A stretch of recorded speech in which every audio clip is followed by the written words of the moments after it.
Welcome to Akhand Vidyashram, the first institute of impeccable wisdom. Today we are going to talk about central nervous system, peripheral nervous system, or complete nervous system, the way it should be known. Let me make one thing very clear. I am a neuroscientist by PhD and I have done certain things which are out of the world, challenge the whole neuroscience of the entire world. And that is what I would like to explain from my experience as an individual who has experienced the consciousness within the body and what kind of changes I have experienced, what I have felt within me. It's a totally cognized experience of my life with respect to my nervous system completely. And I'm going to consist only on the core, peripheral as well as central nervous system, the one which is important for us to understand nervous system completely, perfectly, to the impeccable wisdom, one by one. I am going to challenge the entire world's neuroscience. There are a lot of grey matters which they have not been contemplated. But I cannot find fault with any neuroscientist, because to understand neuroscience completely, the person who is doing research in neuroscience should be an experienced person of neuroscience itself. We cannot presume certain things and do without any personal experience. And I am making it very, very clear. I am an individual, a human being, who represents the universal consciousness within the body. I understand A to Z of entire universe within me because of my own being in tune with universal consciousness, the way human beings have been designed. Pindand, Brahmand, Akhand, all are one. Only human beings are being capable of being in tune with universal consciousness. If you are in tune with universal consciousness, all the true, genuine secrets of the world with which the entire world is designed and created will be yours. Man-made designs are defective.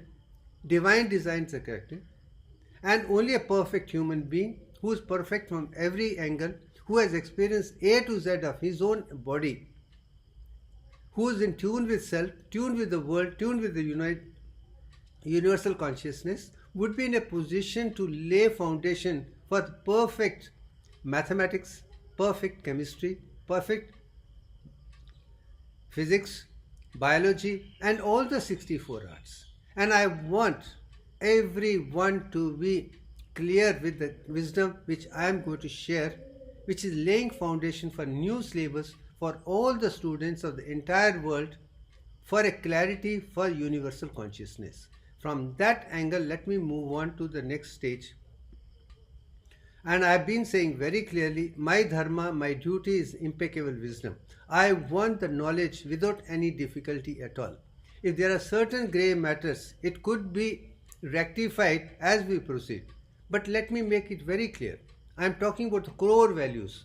I am not talking of dynamic peripheral values as they exist. I am not talking of disease models. I am not talking of the patients. I am not talking of relativity. I am not talking of something which is peripheral. As we move from center to the periphery, things move differently. But it's the core which stays steadily. As a result, there is equilibrium in the world. And let's stick to the core and say this is what we need. Only the rest of the things will be known automatically with the help of mathematics, statistics, other subject which science has brought. And I'm a great scientist, great spiritual person, great in human being, and we are all great A to Z. All of us are same. But we perceive things when we have the perfect knowledge, not when we have distorted man-made concepts. And I'm making it very clear. We've got to move away from man-made mathematics, physics, chemistry and subject to the divine design of DIVYANK, which I'm talking about. And DIVYANK is very clear from the very beginning. It has got 3 stages of creation, development and maturation in any object. Nature designs everything in 3 stages. The first stage of the creation is equivalent to 20 by 21. There are 10 stages of development which you're going to see everywhere. I have seen it. Then you have a last stage of maturation when everything concludes to come to the perfect mathematical design. And that is DIVYANK, and that is 1.618034. Now, in the light of this particular knowledge of DIVYANK and Akhandata and Sampurnata and perfection to the core, let's move on to understand the next system is to convert every mathematical design into a symbolic representation, Yantra Vidya, which India was very good at it. Because unless until we have one Yantra for every mathematical design, we cannot translate that knowledge from one language to another language. Let's perceive the mathematics first, convert into Yantra, then from Yantra and mathematics we can convert the knowledge into any language in every language without any confusion at all. Because you have the mathematical design, you have the symbol, and you can write about it in every language the way it's required. That is another point which I am making it very clear. We got to have a beautiful symbolic language which all the science is known for. And any description, any presentation, any research in science or spirituality cannot be done without labels, symbols, yantra, abbreviation or otherwise. Science has depended on it, ancient Indian wisdom had depended on it. Now we got to bring both together. This is a symbol of DIVYANK. As you can see, the first outer part is 22 by 21. Now you can see 10 pentagons which represent the power of 10. Then inside you can see 5 tetragons which represent 0.34419. And in totality it is 22 by 21, and also the length and breadth of every perfect object, from Brahmand, spiral galaxy, to solar system, to the human body, to B double helix, to even sodium and chloride symbol itself, with DIVYANK only. Everything is designed only with DIVYANK. I am surprised that I found DIVYANK in everything which is perfect without any confusion whatsoever. And all the 64 I am talking about. I am not talking about one subject alone. We need to bring a new syllabus for the world and let my videos be starting point and then go on building it for everyone thereafter. Let's move on to the next stage. Now, entire universe knowledge, I have been able to convert that into one symbol which started in 1995 as a Gayatri, and 2015 when I found DIVYANK, and then stage it came was Akhand. In 20 years I realized the certain things which are absolutely there with every perfect human being. I am talking about perfect human beings. I am not talking about disease models. Let us not concentrate on disease models. Let's concentrate on perfect human beings who are going to lead to the perfection to the world. Let's stick to that. A world knows about the perfect objects, then understanding different things will be easy. But unfortunately, science as today I know is more focused on disease models, and then we are trying to explain that man-made mathematics which is defective. I want everything from the core to be understood first. Keep that as a model. Unfortunately, we never had a model of mathematics which is conclusive. Now we have DIVYANK. We have 3 stages of 22 by 10, power of 10, 0.344, and this ratio. Now this is perfect model. I can tell you from every side, and I have given a lot of examples. And now our nervous system, brain, we are going to prove that one by one. This is going to be a long video, but this is my strength, and this is a strength which I want to build thereafter too. Now, as I've been saying very clearly, the prime objective of my life, all said and is perfect physical health, emotional stability, mental alertness, abundance of money, abundance of education, abundance of everything, and have a respect for everyone, including all the religions. For me, all the religions, they are good things because they were designed to unite people. But unfortunately, we are now dividing in the name of religion. I don't want the religion which divides humanity. I want the religion which is scientifically based, which unites the entire universe into one thing. That's one. I want a social health for everybody. We are all human beings made in the same design. We can live with each other, work together. educate together, there will be abundance of everything for everybody's need. There will not be need. We don't need reservation. We don't need something. We need to educate everybody from A to Z throughout the world with the kind of knowledge which I am giving in Akhand Vidyashram, number one. Based on that, depending upon their understanding, comprehension, let us have people at different stages as we do throughout the world. And that is what I am talking about. Then as a result, we can have everybody spiritually enlightened, empowered, educated, perfection to the core. As a result, world could lead to eternal blissful state, comfortable living for everybody. Why Ayurveda talks about it. One small statement: Vidya dadati vinyam vinyat jati patratam cha dhan utpati cha dharam cha sukham. If you want the sukh, comfort, bliss for everybody, it has to be an impeccable wisdom. And that is the impeccable wisdom given by one individual for the first time in the last 70 years. Let's stick to it.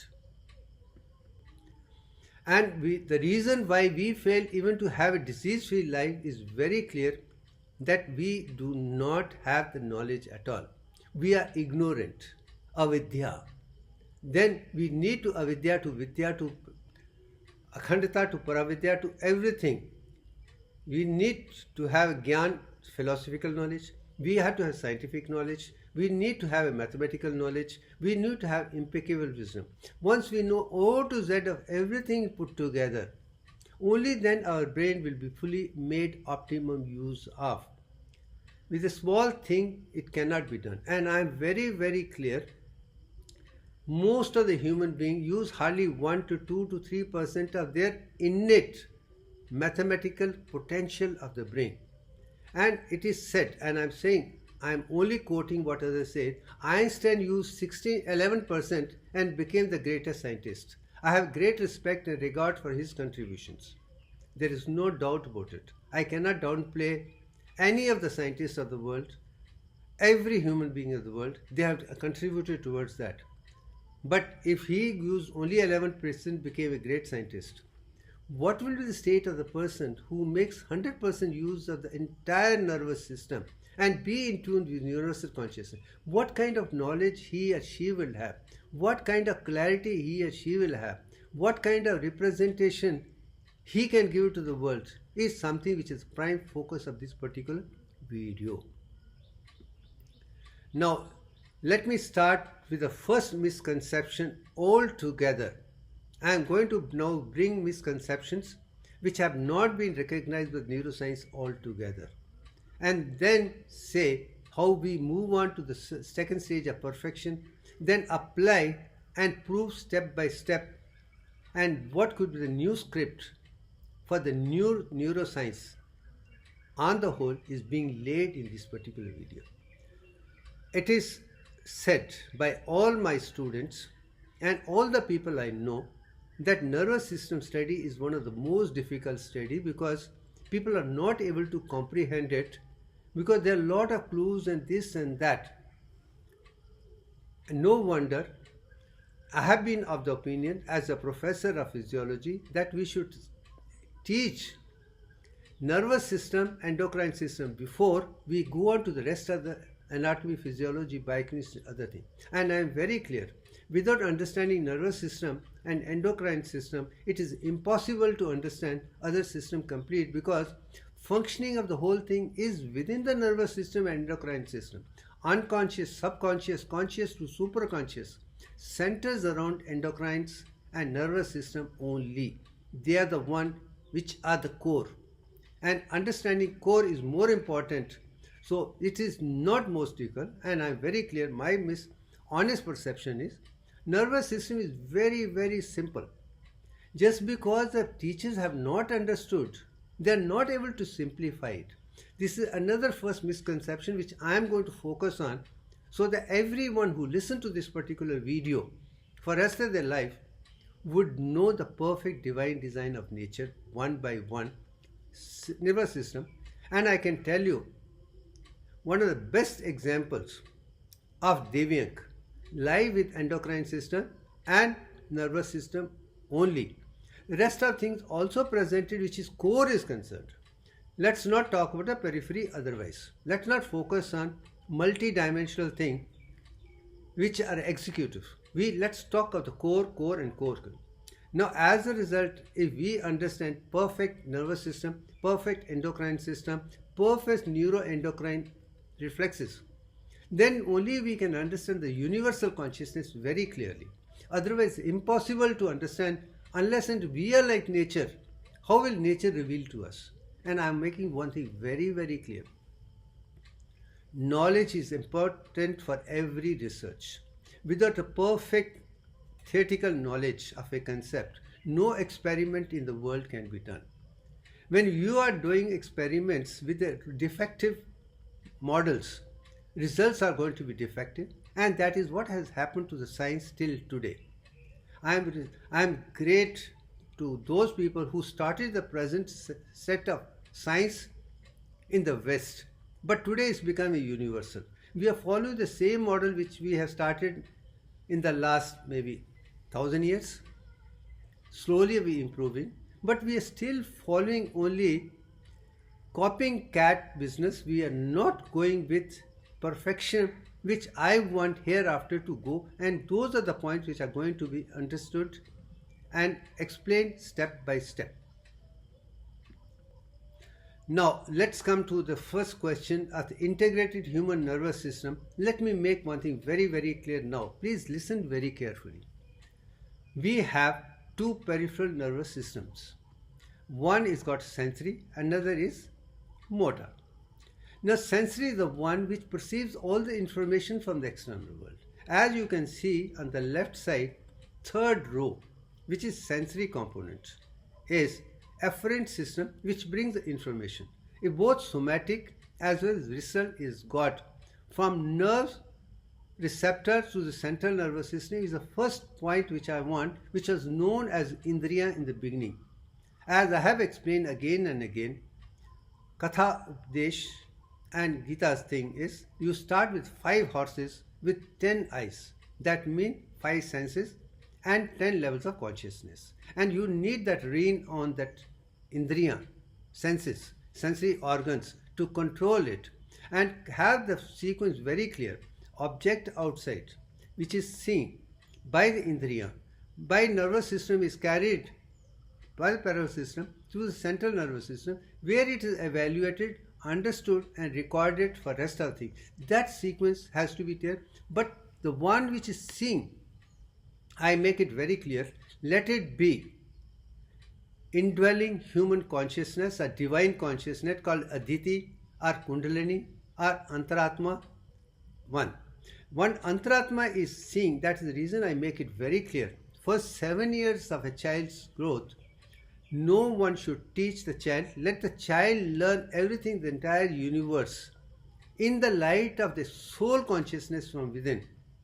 That child would not have any difficulty because he will see the world in the lights of the soul consciousness, not in man-made designs.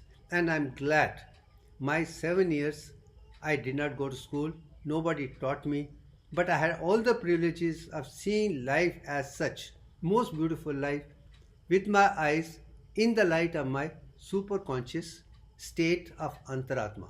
I am making very clear. I was lucky, and I want every child to be lucky from that angle. So first concept is sensory organs, sensory nerves, peripheral nervous system to central nervous system is the first component, which I call it Jnana Yoga, knowledge perceiver. Now from that we have come to central government, this observation, that is the first point which should be. And at this juncture I am making it very, very clear. This component belongs to the posterior of the body. All the organs on the back side, right from the spinal cord to the brain, is a sensory in component, that is posterior component, which is very, very clear. That is the first thing which I want. And similarly, there are chakras or centers of consciousness on back side with which Kundalini is, or Antaratma is associated. So there are sensory chakras on the back side from which, from the lower consciousness, from pelvic to the brain, consciousness improves over a period because they are the perceivers. Seer can see only through the perceiver is clear. From Muladhara chakra to Sahasrara chakra, from the back side it should be understood very, very clearly. So back chakras are the most important for perceiving the external world. That's something which is very clear. And brain should comprehend, brain should be in tune with universal consciousness and then execute things through the motor system. So central nervous system, which is the integration, control, master control is one part. Then through the peripheral motor system, which is output, whereas sensory is input. You should come to execute the wisdom which we have perceived. Gyan Indriya have given you the knowledge. Now Karma Indriya is going to execute it, and that is done by motor system. So first three lines are very clear. Jnana Indriya, peripheral nervous system, central system, peripheral nervous system to Karma Indriya. These three components are very clear first. Then come further division which I want people to know. In motor component you have two components. Component number one is the voluntary motor nervous system. That means connection is from central nervous system to the skeletal muscles. I am making it very clear. This is the skeletal muscle system only. That means all the skeletal muscles through the body are with the voluntary which we can control it. And it is to be controlled because we can be violent, abusive. That should not happen. So non-violence is a part of learning to come to make motor nervous system under your control. You are going to use it only for homeostasis. Like skeletal muscles of the legs are used to go to the market, bring the food, cook with the skeletal muscles of the legs and put into the mouth. This work is done by voluntary system only. Up to that is very clear. That is first designed for digestive system. We need water, electrolytes and nutrients first in. That is done by skeletal system to bring it, cook it and put it. Then comes the second part, involuntary association autonomic nervous system. That means from central nervous system to the visceral organs and endocrine gland is the second part. And here comes smooth muscles as well as cardiac muscles. The first one, skeletal muscles. This is smooth muscles and cardiac muscles. Very important. Once they are involuntary, you have no control. That is what I am trying to say. Nervous system has the control, endocrine has the system based on what is happening within the body. Physical otherwise knows what to do and what not to do. And in that concept I would say reptilian brain, brain stem and spinal cord is very clear in involuntary system to have major endocrine glands and major autonomic ganglia and major chakras of the body. Once they are perfect, the body itself will tell you what to eat, what not to eat. That is something which I want the world to understand very clearly. Now that is involuntary system, which is further divided into two components. One is called sympathetic nervous system, is called parasympathetic nervous system. This is the fifth level of consciousness. Prime function of parasympathetic system is to rest, digest and conserve energy for the future use. Let it be very clear. Human being by and large should be in parasympathetic only, not in sympathetic. Sympathetic prime objective is to mobilize energy in case of emergency only. It should not play a role in day-to-day activity. All the negative qualities of anger, fight, this and that is a sympathetic overactivity. It should be come to play a role only when there is a need for self-survival, not otherwise. Once these two systems are understood very clearly, let's move on to the next sixth level, which I call parasympathetic is divided into two components. One is a cranial parasympathetic system, when you have 12 pairs of cranial nerves, out of which 4 are cranial parasympathetic. Number 3, which is controls the eyes, accommodation, then facial nerves, which control the systems of the brain. Then you have glossopharyngeal nerve as well as vagus nerve. These four cranial pairs are cranial parasympathetic system. There is second component in sacral parasympathetic, which nerves arise from lateral horns of S2, S3 and S4. There are three components out of the five components from which these nerves arise in sacrum, 2, 3, 4, and they form 5 ganglia to supply 5 organs. This is also with DIVYANK, and that is 1/3 is also with DIVYANK. But now I am going to the seventh part, which unfortunately no one in the world has even touched till today. I have not seen that description added in the classification of integrated human nervous system, which I would call it are the pacemakers in 3 organs, which bring at level very localized government. If I get central nervous system is central government, and rest of the system is state government. But then local bodies or panchayat rule is done by a local government which functions locally. And these 3 components have never been included into nervous system by any child to understand. And I want this knowledge to be taught from school, college, university throughout the world. Then you will have what a perfect, beautiful system of 7 stages of the integrated nervous system. Those, what are the 3 stages? One is in the heart, where the sympathetic and parasympathetic are further divided into 10 stages of conducting system in the heart. Then you have a digestive system and you have a uterus. Let's see that now. Second main conception is, as I told you, unexplored nervous system. We have not talked about the pacemakers or the heart muscles.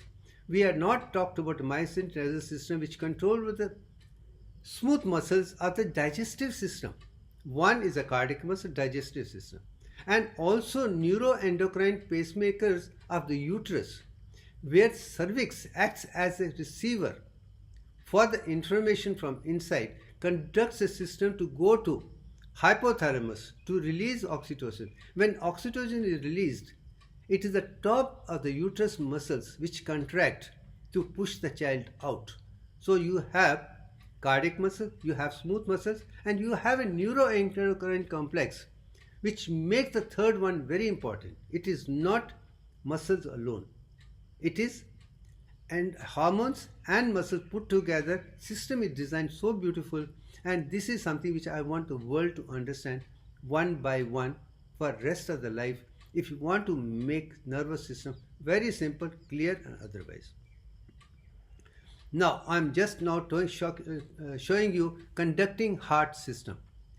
You have the sympathetic and parasympathetic system coming to SA node, sinoatrial node, which is a conducting system of the heart system to start with, and it is made of 10 parts. Now you can see a white spot in which it starts, and how there from SA node you have 3 conducting systems, the atrial, then AV node, bundle of his, bundle of thing, all that I have explained, and I make it very clear here, Steve, very clear कि if sympathetic and parasympathetic supply is cut off, heart can still function very well, but frequency would change. If the focus in SA node, heart rate would increase to 100. If it is AV node, it could be around 61.8%.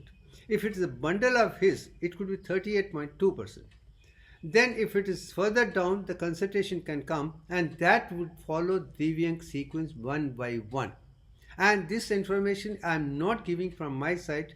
This is already been done by the scientists, and say if you ligate the nerves of the conducting system, means sympathetic and parasympathetic, this is a picture is clear. From that picture is very clear. There are 4 pacemakers, SA node, AV node, atrium and ventricle muscles. They can function independently. Even in a person who is unconscious, you can take the heart, suspend in a saline water, take it to another place and operate again without any difficulty, because it has got a conducting system of its own. All you need to connect it with sympathetic and parasympathetic of the one who is going to receive that heart. And that is one thing which is very clear, number one. Now coming to the next stage is the digestive system also has pacemakers, and I would say stomach on the top, the fundus, has the thing from which the movement starts, and I am making it very clear. It is a peristaltic movement which is normal, and that is connected with samana prana. So as we eat food and then smooth muscles take over, then it should go from up down step by step. That peristaltic movement has to be perfectly clear. Now this system is further divided into an amazing local government, which is myenteric system. You can see right at the bottom how the peristaltic movements are moving, how you have two types of muscles, smooth muscles, circular and longitudinal. How they help proceed things further is something which I want every child to understand. This seventh level of consciousness is absolutely essential to be perfectly healthy, wealthy, wise and happy. And all the requirements of the homeostasis of the person has to be through adequate amount of water, 61.8034%, adequate nutrition of 38.23, and of course electrolytes and all the things should be essential. That's why digestive system is given second important after heart, because without nutrients and other things we cannot survive. Without heart pumping we cannot survive. If heart stops, we die. Digestive system stops, also we die. That is the kind of knowledge which I want people to understand, how beautiful is the human body system so perfectly. Now coming to the next stage, as I told you, third is the uterus. Right at the picture you can see of the hypothalamus, which I have put the Vigyan question, and that is the master control of endocrine system as well as autonomic ganglia.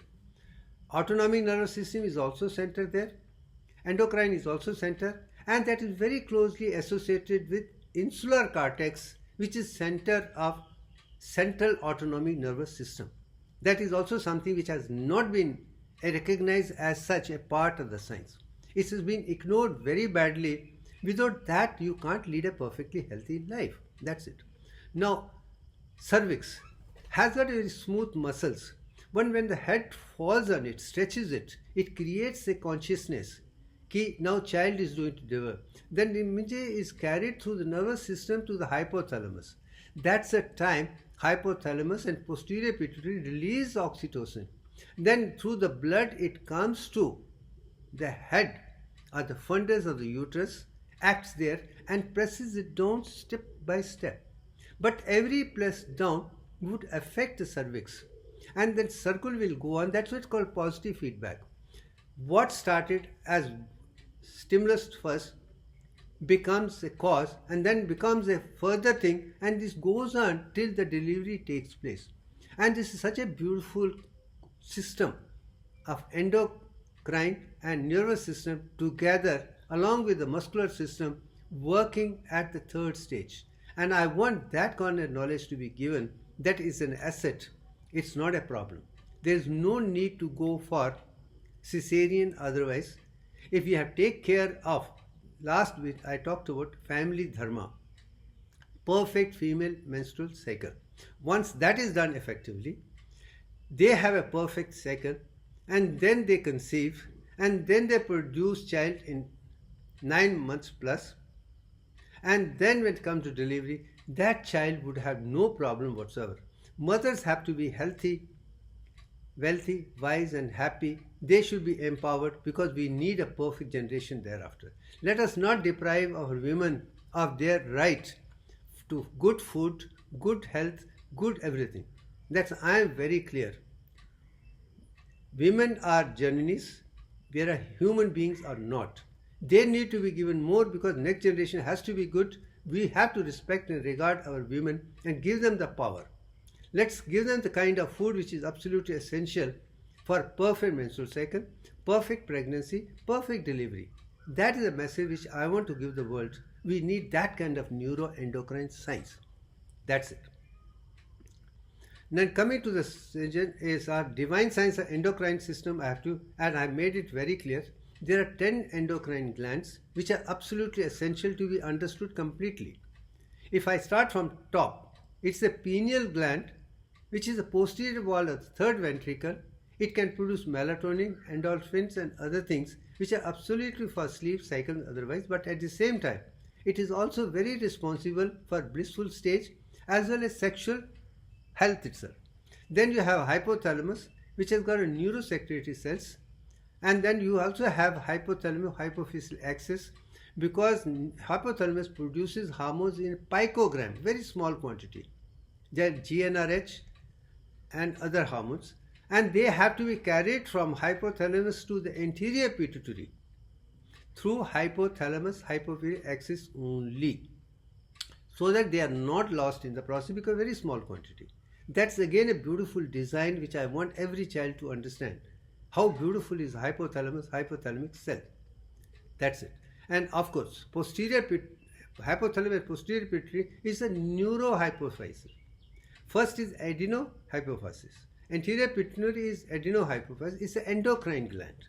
It can stimulate hormones like growth hormone, prolactin, thyroid stimulating hormone, ACTH, follicular stimulating hormone, luteinizing hormone. These are the hormones which are produced and they play a very important role. We need to understand them one by one fully. Whereas posterior pituitary is a neuroscience, it produces oxytocin and vasopressin, ADH, to maintain homeostasis with clarity. Oxytocin is a blissful stage, also responsible for joy, pleasures of life, for the procreation, etc., and also help in generating new child, deliver it very effectively. And vasopressin is correctly connected with blood pressure, which is another thing important to maintain a healthy, wealthy, wise and happy. Then come down to the thyroid gland. That is what thyroid hormone and calcitonin is produced to maintain calcium on one side, at the same time maintain heat of the body. That is the knowledge which I want the world to understand. Thyroid gland, that I told in Neelkant, it is for heat, not ATP. And also calcium. Calcium is very important for muscle contraction by and large. If sodium is important, chloride is important, potassium is important, then is the calcium important. Calcium phosphate is also in the ratio of DIVYANK only. Then parathyroid hormone is second thing, which also plays very important role for maintaining calcium by and large. Then you have a thymus in the chest, which is responsible immunity. It can produce angiotensin 1 to maintain blood pressure completely. And that is responsible for absorption of water, sodium and excretion of potassium, the adrenal gland. Then you have pancreas, which produces insulin and glucose and glucagon to maintain level of glucose within the body within the perfect 111 milligram. That is also knowledge which I have already explained. I want that to be understood. Then come to the ninth is adrenal gland, which has got three layers. First one produces mineralocorticals, aldosterone to absorption of water, sodium and expulsion of potassium to maintain blood volume, blood pressure. And next one is glucocorticoid, which helps in formation of glucose to the optimum level so that we can be. Third is androgen, all testosterone, estrogen combination, because it is absolutely essential for mental, physical health and procreation. But then you have inside adrenal medulla, which produce catecholamine like dopamine, adrenaline, noradrenaline, which is sympathomimetic hormone, which should come to play emergency role in emergency. Adrenal gland, all the health is called emergency gland. It should come to play a role in emergency only. Otherwise, it should just play a subdued role of sporting. Then you have the renal testes and ovaries. Testes produce testosterone, which should be converted estradiol for intelligence. Estrogen is produced by ovaries, and then of course the placenta. Once this system or endocrine system is known very well and its close association with nervous system, how they put together, combined with each other, produce the kind of combination for the world to understand, is something which I want everybody to understand. I'm sure now we are step by step building to the knowledge which is impeccable wisdom. This could be a long video, but it's worth to understand both the system by and large. And these all 10 endocrine systems are connected with 10 chakras. If I start from the bottom, it's the Muladhara chakra. Then you have Swadhisthana chakra, you have Nabi, you have Usha, you have Anahata, you have Vishuddhi, you have Ajna, Vigyan, Pragyan and Sahasrara chakra. Is something which I want. My knowledge of Kundalini chakras and nadis made me understand this very clearly, because I have experienced that. Then I wanted to see what exactly it means. And what I experience on that is what I am talking about. Now come to the question of the nervous system, how it is designed. The fundamental unit or indriya is the neuron cells. It is a structural and functional unit one by one. There are 100 billion neuron cells in a perfect human nervous system one, and each neuron can make 20,000 memory synapses. Can you imagine the amount of energy, amount of knowledge, amount of memory, amount of recognition we could have within the human brain? 100 billion into 20,000 is a memory. And how many of us use it? I wonder, I do not know, I do not understand. But it has been my concept ever since I got into PhD research in neuroscience, physiology of Kundalini Yoga, power spectrum of electroencephalogram. My desire is to make optimum use of 100% slowly and steadily, one by one. Now coming to the design of the neuron system. It is also made of 10 parts, as you can see very clearly. The first one is the dendritic receptors, which receive information from the external world. Then you have cell membrane of then cell body, then nucleus, axon hillock, node of Ranvier, Schwann cells, myelin sheath, axon terminal, and synaptic and bulb. These are the something which I am not talking from myself. This is what science is talking about. I am only bringing them together to show this is a beautiful design. And all the information 10 is used from the material which science has given it to me. It is not my creation. It's not a fiction. It's not a story. It is science and science only. Now come to the question, that something which I want now to understand. There is something, the way the whole system works.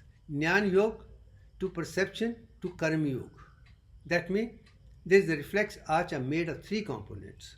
One, sensory component, let's say skin or eyes or all the 5 senses. I put sparsh in this, particularly easy to remember. You can see the receptors, how the receptor perceives the information, go to the spinal nerve, both motor and component, but then go to the spinal ganglion root cells, and afferent system goes to the posterior part. Now I am making it very clear. This is to prove the sensory component is on the back side, is connected with the back side of the spinal cord itself. And then you have interneurons which evaluate.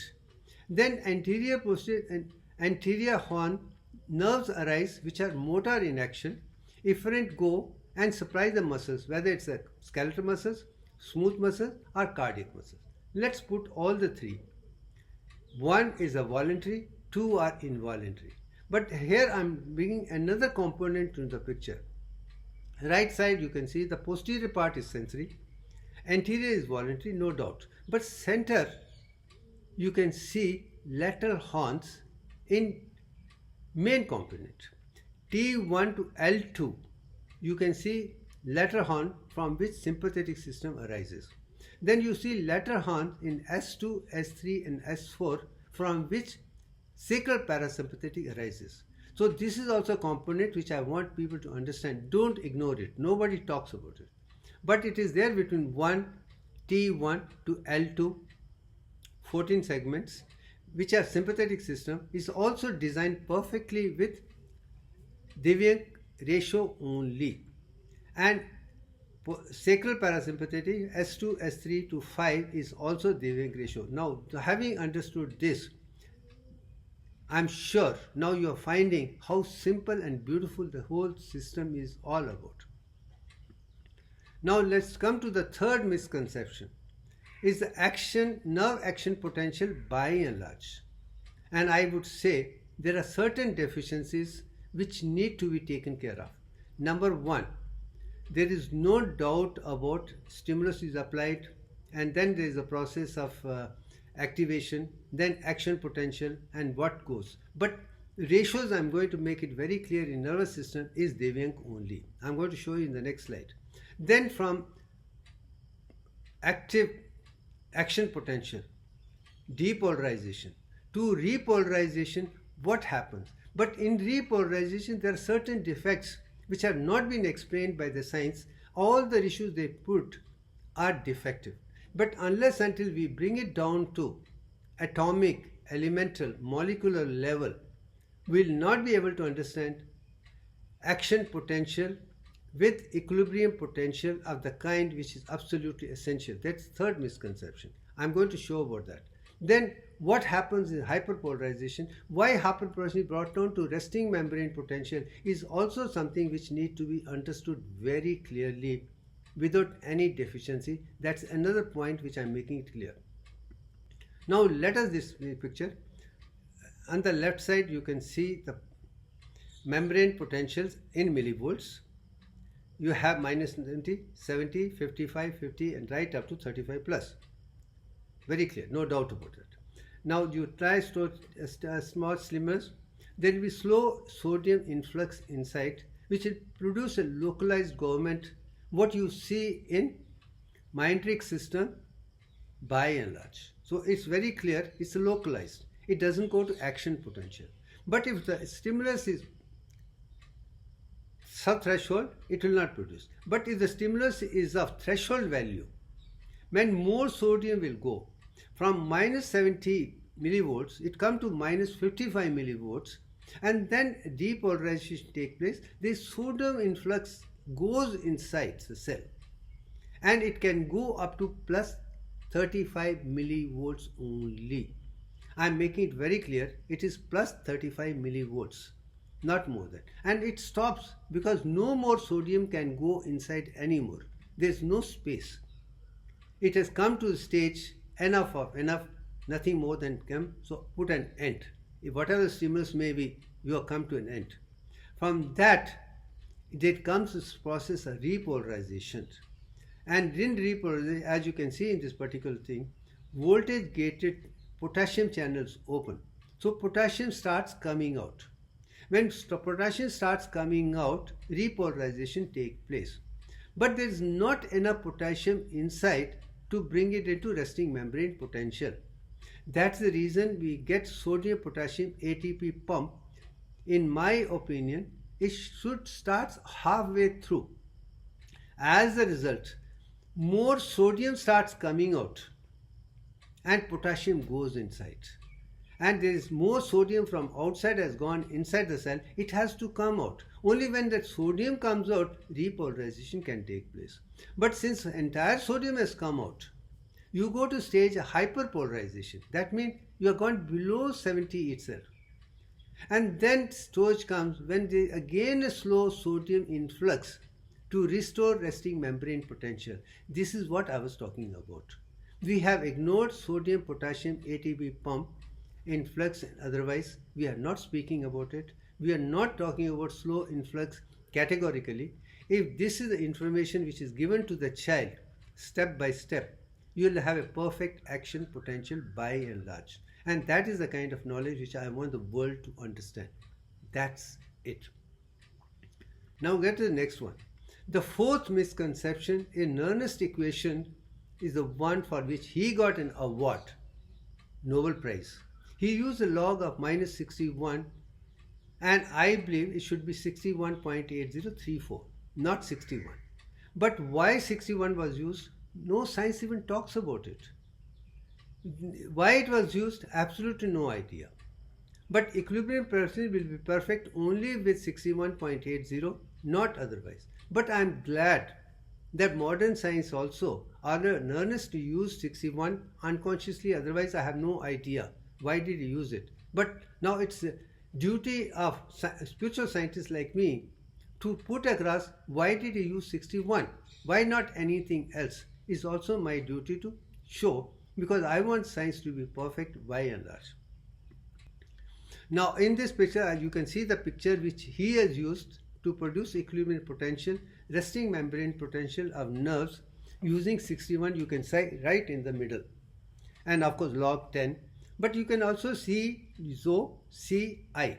CO mean outside concentration of sodium or potassium, or chloride or sodium and potassium inside. Intracellular, extracellular concentration into this formula helps you derive the Nernst equation or equilibrium potential. Now instead of 61, I am talking about this, and now I am making it very clear. 61 is nothing but concentration of water which is there in the solution, intracellular and extracellular. So he knew somewhere percentage of water should be 61, where I say 61.8034% is perfect value. Now we are becoming more precise, concise to the value, and with that equilibrium potential, which will work it out, would be perfect. It could be little different from -70. Skeletal muscle is 90, and other thing, we can rectify that. That's one part. Now to prove the points, the modern science itself has rectified millivolts in neurons. Now in this particular thing which is there in internet, the formula used is 61.54 millivolts. That means it is not 61, it's not 6180, but 61. That means they have moved from 61 to more. That means we are already on the move of correction. But this could be further corrected by 61.8034, and I can tell you, you will have a perfect equilibrium potential. Now let's move on to the next stage. Now the fifth misconception comes very clearly. There are 10 lobes in the human brain, not 8 lobes which everyone is talking about. The insular cortex lobes have been ignored. This is again something I am talking about. They are talking about sensory system, they are talking about motor component, but they forget about unconscious autonomic nervous system, which central autonomic nervous system centers around insular cortex, which is hidden right in the middle. These two motor cortex, two parietal cortex, two central insular cortex, two occipital cortex, two temporal cortex are the 10 ones, not 8 as we normally have been taught from school, college to the university. We still stick to that. We haven't expanded our consciousness to include subconscious, unconscious nervous system to understand the real beauty of the nervous system. No wonder people are confused, because you're giving hodgepodge knowledge. You're not giving complete knowledge which the way it is integrated. Now, to prove that point, I have shown in this particular picture, you have two parietals, two frontals, two occipital, two temporals, and of course you have insular cortex put together are 10 lobes, and what role they play is something which is very clear. That's one part. Now to prove the point is something which I am showing down as scientific evidence of central nervous system from spinal cord. As I told you before, T1 to L2, the 14 segments of thoracic and 2 of the lumbar, where from the sympathetic system arise, have lateral horns, and they represent insular cortex. And of course, as I told you, sacral also has S2, S3, S4, and you have lateral horns from which nerves arise. So autonomic rise from the lateral horns is something, and that is central. This is also central. I have already shown. That is the knowledge which I want every child from school itself to have it. I don't want them to learn it later. And our children are very, very intelligent. Younger generation is more intelligent, we elders. Let's not undervalue them. Let's give them, maybe that's the reason I'm making videos for the entire world. And I want entire world to see and see for themselves what kind of knowledge do we really need. Now, I'm going to redefine the whole nervous system. The posterior component input is a sensory component. Then central evaluating system is to recognize the information which we get outside so that we can take the conscious action thereafter. Then you have central autonomic nervous system which is subconscious. And you also have endocrine system which is unconscious. These two components also should be well taken care of. Then you go to anterior motor cells, then you have output actions. Once these 4 or 5 are completely understood, I can assure you, you understand nervous system much, much better.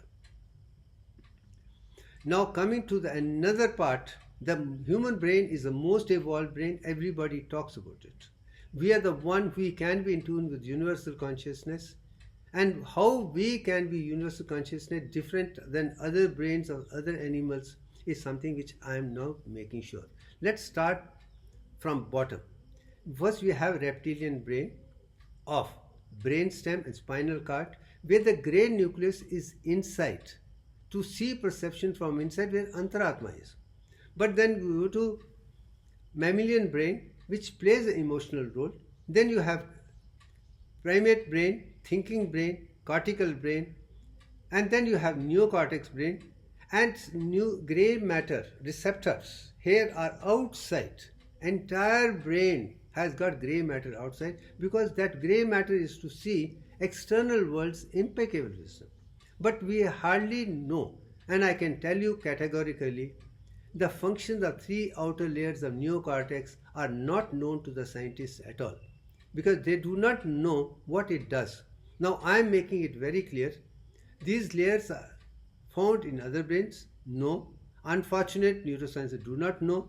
But these are the ones which, after internalization of the superconsciousness, the Antaratma within the brain, they can use as an antenna to Akash Kosh, the divine internet, to get the wisdom of the past, present and future, which is impeccable like DIVYANK, is possible only for one who has activated three outer layers made into antenna to be in tune with Akash Kosh and prove it step by step. And that is something which, to the best of my knowledge, I'm the only one who has done that for my PhD work, which I did from 1993 to 2001. And let's move on thereafter. Now, there are 7 layers of neocortex. The first one is molecular layer, external granular, and these are 3 layers I'm talking about. But all the information from the body is carried to the 4th layer of neocortex, and from there only the motor components come up, and restrict ourselves to only to that level, up to 4th layer, and from 4th layer to the thing. So system is, outer 3 layers are not known at all. As a result, we are not even perfect human beings. We have not even used it. And this is where I would say Kundalini Yoga or Akhand Yoga plays very important role to activate the outer part and make you a perfect human being the way you are designed. And that was my PhD work, but I'm very sorry to say it is almost 30 years plus. Nobody has used research of that particular thing and worked on it to reproduce even after 30 years. Even all the data information which is there in my PhD work is in public domain. Nobody even is aware of it looking at it. And reason is that because when I wanted to publish it, people were asking me, you give us a reference and we'll accept it. This is something new, only you are able to do, we cannot publish. But that's the reason I am publishing everything myself, because even journals have a biased opinions. They have their personal agenda. I cannot find fault because this is their domain. If they are not happy, what can we do about it? But now I am doing it self because I do know the world should know impeccable wisdom. If they are not doing it, we should find a way to do it ourselves. Now, let's move on. Then impeccable wisdom, I told you, the most evolved brain is the universe, is a human brain. It is an integrated, enlightened human brain. It can do wonders. We are the only living gods by self. And I make one thing very clear. We human beings are designed with the perfect designs of Brahma, Vishnu, Mahesh, all the 3. We are the one who can understand the entire thing. But as long as we continue to remain as a young adult or human beings, without any ego, non-violence and untruthfulness, only then we can be in tune with. We should remain as a human beings only.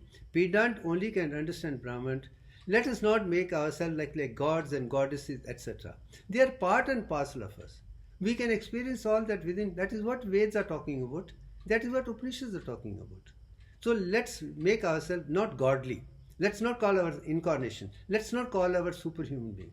We are simple human beings. Only simple human beings can be with simple divinity by that. That is one thing. And I can tell you the one who is in tune with can produce a predominant coherent alpha frequency throughout the brain. And as a result, we can be the Schumann resonance field or Akash Kosh, ionosphere layer, where you have stored of the past, present, and future events of the world are recorded. Once that is understood, you are truly, genuinely in tune with universal consciousness. That was a part of my research work. Now, the come to 6 months percussion. Neuroscientists say the power spectrum analysis of EEG, which is part of my work, and according to that, 10.5 Hz alpha frequency from occiput region or the parietal region is what we see. That is 100 years neuroscience. That also with closed eyes, and the mind is at rest. If the mind is at rest, eyes are closed, you can put 10.5 Hz from occiput region or 278 parietal region. Rest of the brain you do not see alpha at all. That is their statement. And as I told you, I can produce a coherent predominant alpha rhythm of 8 Hz throughout the brain even after opening the eyes, which no one in the world has ever done. That means I have control over my senses. My senses are part of my superconsciousness. Superconsciousness is part of the universal consciousness. When they are together, with eyes open, I can see the entire world. With the wisdom, I have a much better. I don't have to close eyes and reflect. With the open eyes, with the superconsciousness, what Turiya is all about is something which I am talking about. Next comes the stage. Now I'm going to show in 1993 my EEG, as you can see my EEG. Eyes closed, you can see alpha frequency. You open the eye, you do not see alpha frequency at all. That is my EEG of 1993. But if you see my EEG of 1995, as I thought of opening the eye, you can see the change. But when change comes, you can see I'm able to produce alpha frequency once again. Amplitude, it may not be as high as that, but frequency has come. Amplitude is not that much. That is something which was enlightening in 95 itself. That has made me realize that I am able to produce alpha frequency even after opening the eyes is something which others had not done. Only difference I was following my Antaratma, Kundalini by and large. So I had the control. I could shift from one level to other level, one by one. As a result, I could do that. Then for my PhD work from 95 onwards, I divided into 3.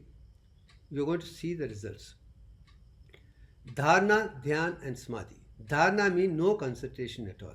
Dhyana means concentration in the pelvic region. And Samadhi is the concentration in the brain. So these are 3. No concentration, concentration in the pelvic region, concentration in the brain. Now you see with the closed eyes a picture which is main subject is me and other control subjects. You do not see a change between these two. Pattern is very simple. We can see alpha frequency, we can see the total power with eyes closed. All the control group could also do the same thing without any problem.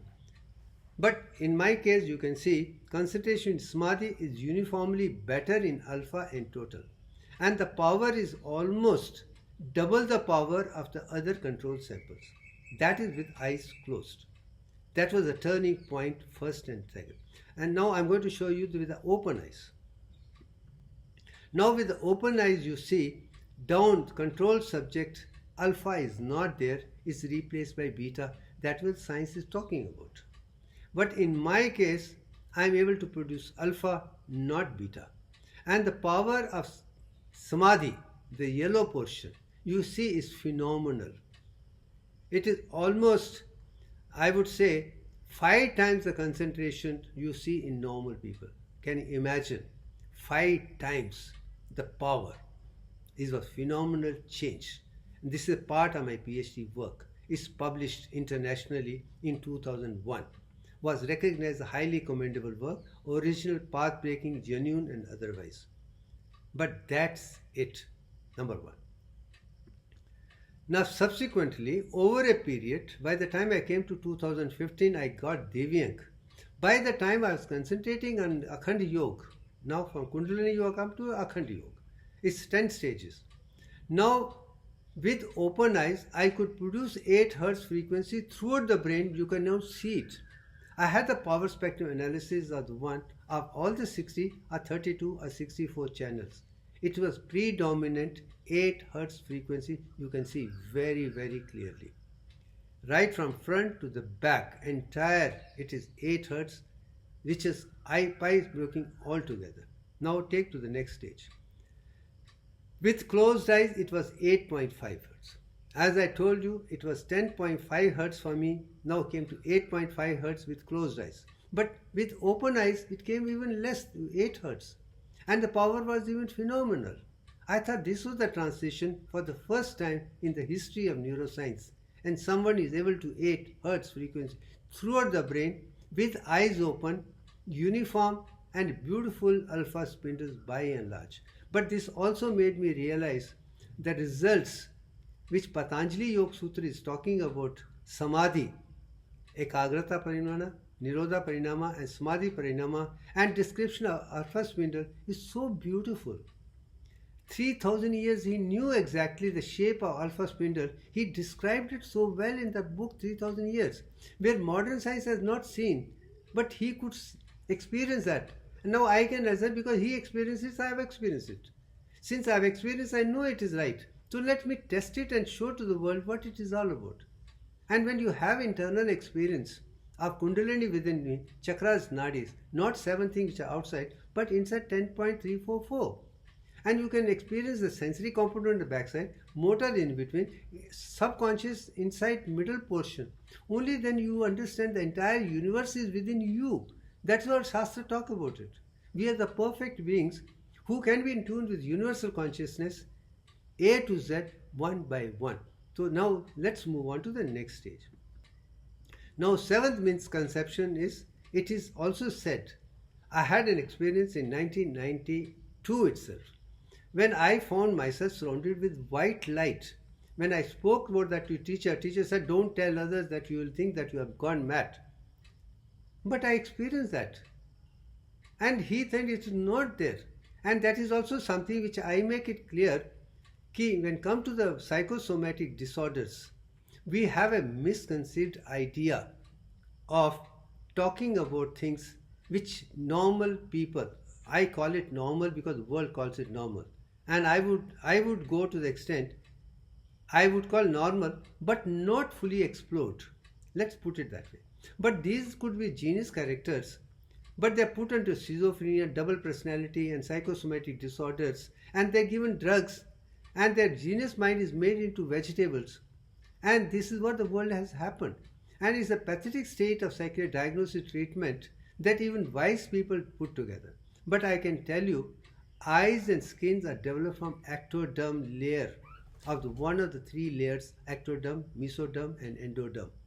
Ectoderm, from which nervous system arises, from which eyes arise, from which skin arise, they have a common origin to seeds also. But I don't understand why we have a half-baked knowledge, not full knowledge, so that we can understand things. That was 7th misconception in neuroscience which I am bringing about.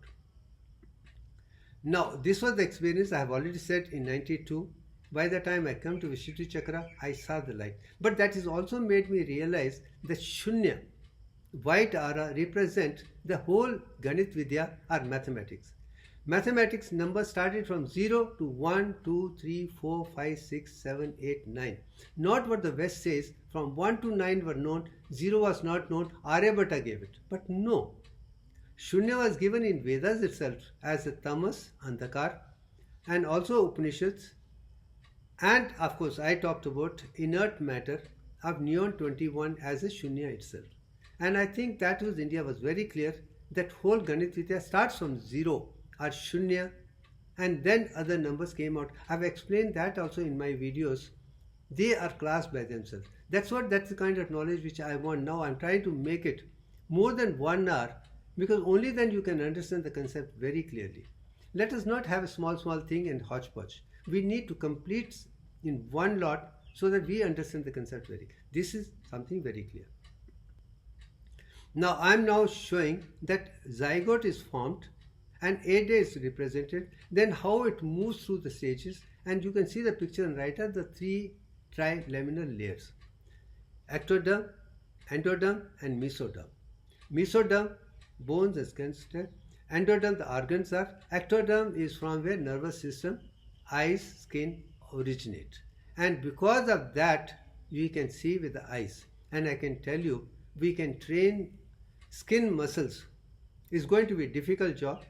Since I could experience it, I do believe everybody can experience. It could be an asset for blind people. Now, embryonic layer, as I told, you have three. Ectoderm, skin, nerves and eyes originate.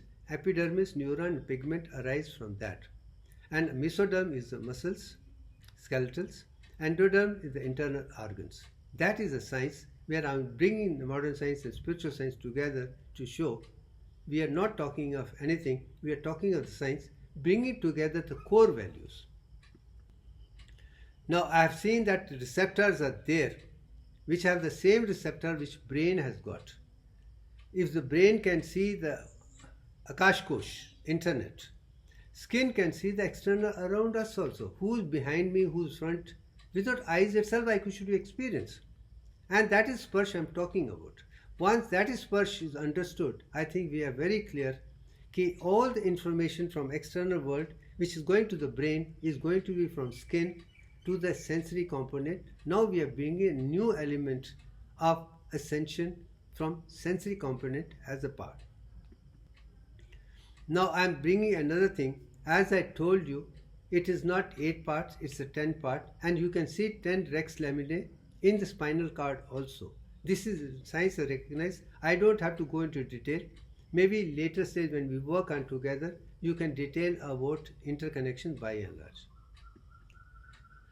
Now this is again a picture of peripheral nervous system which I want the people to do, the posterior as well as anterior components. They are identical. But brain has got 24 cranial nerves, 2 into 12. But brain has got 22 bones at the head and the face, out of which 21 are fixed, 1 is not. The one which is not is mandible, which brings the expression to the world. How beautiful is there the brain itself. 22 by 21 bones are concerned. Expression is the one which is given by mandible bone, which remains flexible. And of course the other nerves are there for you to see, to prove how beautiful is the nervous system. The posterior one is the sensory Gyan Indriya, anterior is Karma Indriya or the motor, in between is subconscious, unconscious, super Turiya consciousness. Now impeccable wisdom, as I told you, is the most evolved brain is human brain. It's integrated intelligence. It activates 3 outer layers. It can produce predominant coherent frequency. It can be in humans. We can be 2, and we can see the past, present and future one by and large. Now coming to the ascending part from the posterior part, you have the light touch. How the information is carried from back to the brain is been clearly shown in this particular picture. I am not going to go into touch of that, but this is something which is there in light touch sensation. We will talk about it later, how it moves from you to the medulla oblongata in one order, then to the thalamus on the other side. From thalamus to parietal lobe is the one part which highly information. But here I would like to add something which I go to the next one. Then you have ascending vibration touch, which moves also the same thing which I have talked about. The touch is something which is very clear, which again goes to one side, go to the opposite side, and then turn to the opposite in the brain only. That is part brains cross forward to opposite side in the brain, not in the spinal cord. This is something which I want everybody to understand. This is the information backside sensory component ascending matter. But third one, which is pain and temperature, is very clear. The fiber crossover to the opposite side of the same segment. This is segmental reflex. Not straight go up to brainstem and then crossover in medulla. In the same segment which is receiving it, and this is done simultaneously. Idea is very clear. Pain and temperature could be pathetic, problematic. So the information should be done executed locally itself. That is where you have pain in one leg, other one does, and you withdraw from the thing. It's so beautiful. And that is not the kind of knowledge which we are teaching in medical college, anatomy, physiology, etc. We need to teach this. Then children will have no difficulty comprehending neuroscience beauty as I am talking about. Then ascending tract I have shown in this. You have it. This concept is from posterior side. I got posterior chakras, bring it down to the brain, by a last for perception, done with it. Now in the brain, as I told you, both the sides are so beautifully thing. This is a picture. One side you have sensory component, the other have motor component. But right up to pelvic down to the legs are represent inside between the two ones. You can see it. Whereas the rest of the thing is that. That means from Muladhara chakra, from pelvic region to the brain is exposed to the external world. But internal thing is within that. Is also something which I realize why Muladhara down is Atal to Patal, lower levels of consciousness. And this is the picture to prove it. This is what it is. And that's it. Now, as for there are three centers in the motor activity which are very, very important. That's again something which I want everybody to understand. Primary motor cortex, premotor functional is 61.80. That has got somatosensory 38 point, which is sensory, and motor 61. Together give the combination comes that. Both sensory and motor both there between parietal lobe and the motor lobe, which give you information for after impulse. But then you have basal ganglion, which are responsible programming and planning. Is something which I want people to understand. Basal ganglion is for programming and planning of any executive functional site. And then cerebellum comes to coordinate the movements to make us perfect beings. So role of sensory and motor component and the cortex, then basal ganglion and the cerebellum put together can understand the perfect functional layers of the motor cortex. That is also something which every child should understand. Then come to the descending tract. We start from there and come down and execute things in 10 stages. And this is something which I'll talk about later, but this is important in front issues. And they come to anterior horn cells, where other were dorsal root ganglia. Now this is a particular stage. I'm talking about upper motor neurons and lower motor neurons. Right from neurocortex, right up to nerve cell, anterior horn cell is upper neuron, and below that is a lower neuron. Once that is understood, then you will have no confusion whatsoever to differentiate between upper motor lesion and lower motor lesion. Now I'm going to show a picture of that. And this is what is represented in pyramidal tract. Lower motor neuron is 1. Now in this particular stage, upper motor neuron, you could have a lesion on one side and attack on the other side. But lower motor neuron, like you have lower legs or hands muscles after anterior portal goes. There you have local weakness of muscles. Whereas upper one, you don't have muscle weakness because that intact is the way. With the physiotherapy and other things, we can improve upper motor neuronation.